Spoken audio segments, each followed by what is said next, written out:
அனைவருக்கும் Cavin's diary Tamil channel சார்பாக இனிய பொங்கல் திருநாள் நல்வாழ்த்துக்கள். எங்களோட வீடியோவை நீங்கள் தொடர்ந்து பார்க்கணும் அப்படின்னா எங்கள் சேனலை சப்ஸ்கிரைப் பண்ணிக்கோங்க, பக்கத்தில் இருக்கிற பெல் ஐக்கானையும் கிளிக் பண்ணிக்கோங்க. வாங்க சிம்ம ராசியினுடைய தை மாத பலன்களை பற்றி பார்க்கலாம். சிம்ம ராசியினுடைய கிரக நிலை எப்படி இருக்குன்னு பார்த்தோம் அப்படின்னா, தனவாக்கு குடும்பஸ்தானத்தில் கேது, பஞ்சமஸ்தானத்தில் புதன், ரணருண ரோகஸ்தானத்தில் சூரியன், களத்திர ஸ்தானத்தில் சுக்கிரன், சனி, அஷ்டமஸ்தானத்தில் ராகு, தொழில் ஸ்தானத்தில் குரு, அயன சயன போகஸ்தானத்தில் செவ்வாய், சந்திரன் என கிரகநிலை இருக்குதுங்க. கிரக மாற்றங்கள் அப்படின்னு பார்த்தோம் அப்படின்னா 14/1/2025 அன்று பஞ்சமஸ்தானத்தில் இருந்து சூரியன் ரணருண ரோகஸ்தானத்திற்கு மாறுகிறார். அதே 18/1/2025 அன்று செவ்வாய் லாபஸ்தானத்துக்கு மாறுறாரு. 13/11/2024 அன்று சுகஸ்தானத்திலிருந்து புதன் வக்ரம் பெறாரு. 19/1/2025 அன்று பஞ்சமஸ்தானத்திலிருந்து புதன் ரணருண ரோகஸ்தானத்துக்கு மாறுறாரு. 28/1/2025 அன்று ரணருண ரோகஸ்தானத்துல இருந்து சுக்கிரன் களத்திரஸ்தானத்துக்கு மாறுறாருங்க. 5/2/2025 அன்று களத்திரஸ்தானத்திலிருந்து சுக்கிரன் அஸ்தமஸ்தானத்திற்கு மாறுறாருங்க. இதனால நம்ம சிம்ம ராசிக்காரங்களுக்கு பணவரத்து எதிர்பார்த்ததை விட அதிகமாகவே இருக்குங்க. எடுக்கக்கூடிய முயற்சிகள் அனைத்துமே வெற்றி பெறுங்க.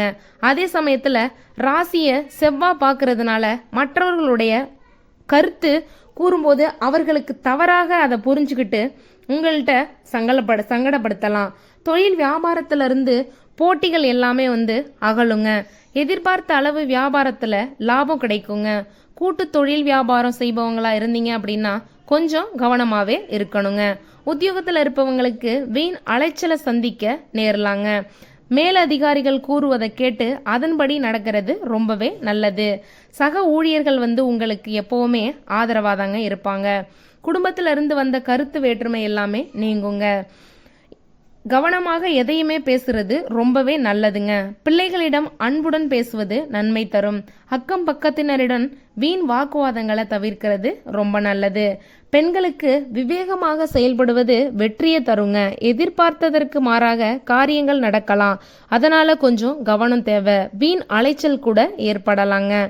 கலைத்துறையினரை பொறுத்தளவுல எதிர்பாலினத்தவரிடம் பழகும்போது ரொம்பவே கவனம் தேவை. நண்பர்கள் மூலமா வீண் அலைச்சல் குறையும். நேரம் தவறி உணவு உண்ண வேண்டியிருக்கும். அரசியல் துறையினருக்கு நினைக்கும் காரியங்கள் எல்லாமே தள்ளி போகலாங்க. வீண் அலைச்சல், வேலைப்பளு அதிகமாகவே இருக்கும். மேலிடத்திலிருந்து ரொம்ப ப்ரெஷர் அதிகமாக இருக்கும். மனம் மகிழக்கூடிய காரியங்கள் நடக்க கொஞ்சம் வாய்ப்பு கம்மி தாங்க. சிம்ம ராசிக்காரர்களுக்கு தை மாசத்துல ராசிநாதம் 6ஆம் வீட்டில் இருக்கிறதுனால சூரியன் இருப்பது மிக பெரிய சிறப்பை கொடுக்குங்க.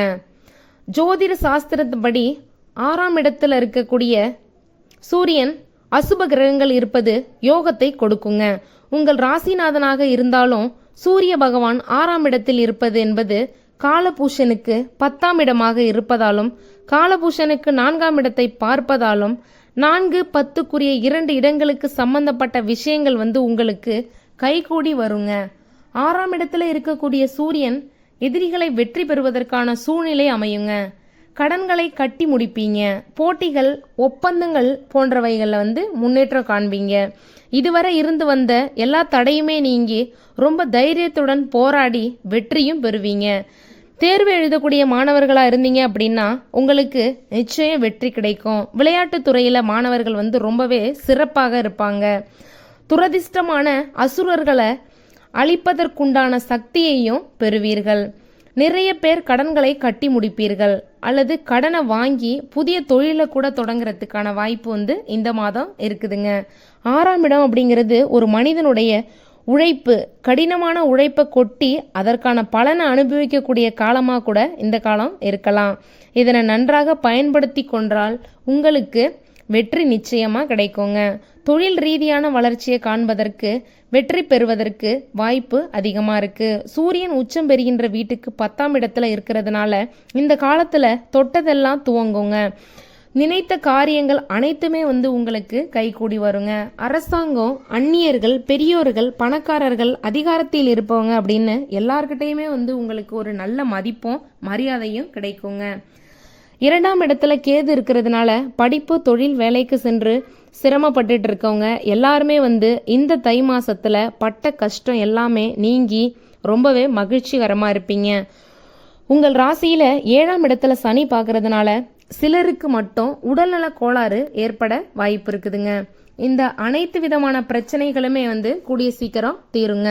சூரியன் வந்து 10ஆம் வீட்டுல அமர்றதுனால உடல் நலத்துல நல்ல மாற்றத்தை வந்து சீக்கிரமே காண்பீங்க. சூரிய பகவான் சனீஸ்வரனை நோக்கி செல்ல செல்ல எதிர்மறையான சிந்தனைகள் எல்லாம் உங்களை விட்டு விலகுங்க.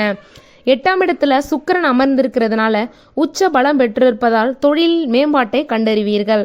நினைத்ததை நடத்தி முடிக்கக்கூடிய காரியக்காரர்களா நீங்க இருப்பீங்க. பதவி உயர்வு பெற்று நல்ல இடத்துல அமர்வீங்க. பெயர், புகழ், விருது அப்படின்னு எல்லா யோகமும் உங்களுக்கு உண்டாகக்கூடிய மாதமா இந்த தை மாதம் இருக்குதுங்க. மாணவர்களுக்கு கல்வியில நல்ல முன்னேற்றம் உண்டாகுங்க.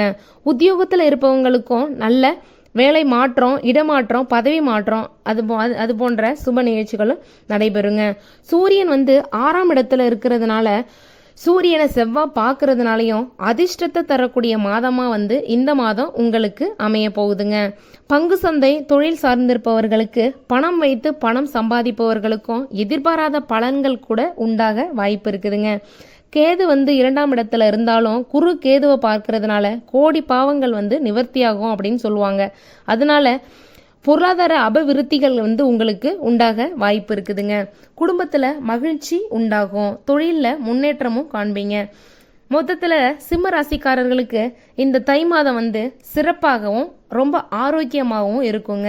ஆயுள் விருத்தி, நல்ல பண வரவு, மகிழ்ச்சி, தன்னம்பிக்கை, மனநிறைவு உள்ளிட்ட அனைத்து நல்ல பலன்களையும் வந்து கொடுக்கக்கூடிய மாதமா இந்த மாதம் உங்களுக்கு அமையுங்க. அதனால நீங்க கவலைப்பட வேணாம். மிகவும் அற்புதமான மாதமாகவே வந்து உங்களுக்கு அமைய போகுது. அடுத்ததா மகம் நட்சத்திர அன்பர்களுக்கு பார்த்தோம் அப்படின்னா வீண் மனக்கவலை உண்டாகலாங்க.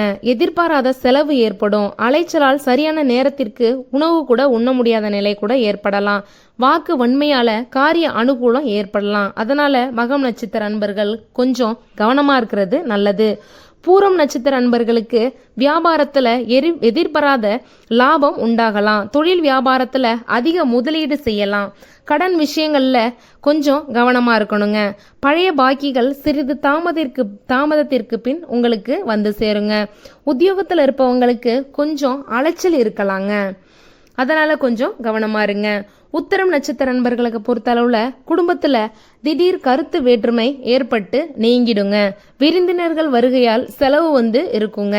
அக்கம் பக்கத்தினரை எப்பவுமே கொஞ்சம் அனுசரிச்சு தாங்க செல்லணும். வாகனங்கள் நீங்க வாங்க வாய்ப்பு இருக்குதுங்க. நெடுந்தூர பயணங்களும் நீங்க இந்த மாதம் செல்வீங்க. உங்களுக்கு எல்லா நன்மையுமே உண்டாகுங்க. உங்களுக்கான பரிகாரம் அப்படின்னு பார்த்தோம் அப்படின்னா பக்கத்துல இருக்கிற சிவன் கோவிலுக்கு சென்று சிவனையும் நவகிரகத்தையும் தீபம் ஏற்றி வழிபட்டீங்க அப்படின்னா உங்களுக்கு எல்லா நன்மைகளும் உண்டாகுங்க. உங்களுக்கான அதிர்ஷ்ட கிழமைகள்னு பார்த்தோம் அப்படின்னா ஞாயிறு, திங்கள். அதிர்ஷ்ட தினங்கள்னு பார்த்தோம் அப்படின்னா 14, 15, 16ங்க. இந்த கிழமைகளில் உங்களுடைய சுப நிகழ்ச்சிகளை நடத்துங்க. எல்லாம் நல்லதாகவே நடக்கும். நன்றி, வணக்கம்.